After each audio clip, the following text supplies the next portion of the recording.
शिकारपुर लॻ मशहूर सूफ़ी बुज़ुर्ग शहीद कालण पीर जी दरगाह ते सूफ़ियाणी महफ़िल जो प्रोग्राम पुरवकार अंदाज़ में थी गुज़रियो, जंहिंमें मशहूर सूफ़ी फ़नकारनि फ़क़ीर करमुल्ला, मास्टर इनायत ऐं ॿियनि सूफ़ी कलाम ॻाए वेठल माण्हुनि खे झूमाए छॾियो।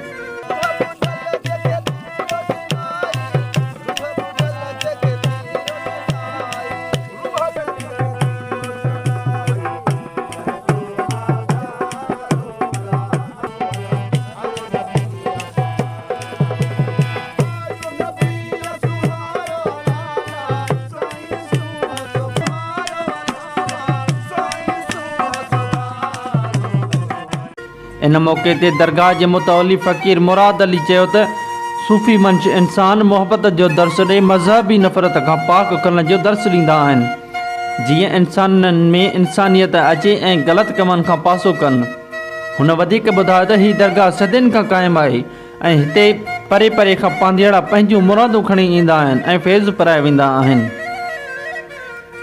हुन वधीक चयो त हर आचर ते सूफ़ियाणी महफ़िल जो प्रोग्राम मुनक़िद कयो वेंदो आहे, जंहिंमें मुख़्तलिफ़ सूफ़ी फ़नकार हिसो वठी कलाम ॻाईंदा आहिनि ऐं इन सूफ़ियाणी महफ़िल में साईं शहीद कालण पीर जा मुरीद अक़ीदतमंद पांधेड़ा परे परे खां ईंदा आहिनि। ॿिए तरफ़ सूफ़ियाणी महफ़िल खां पोइ दुआ घुरी वई, जंहिंखां पोइ लंगर तक़सीम कयो वियो।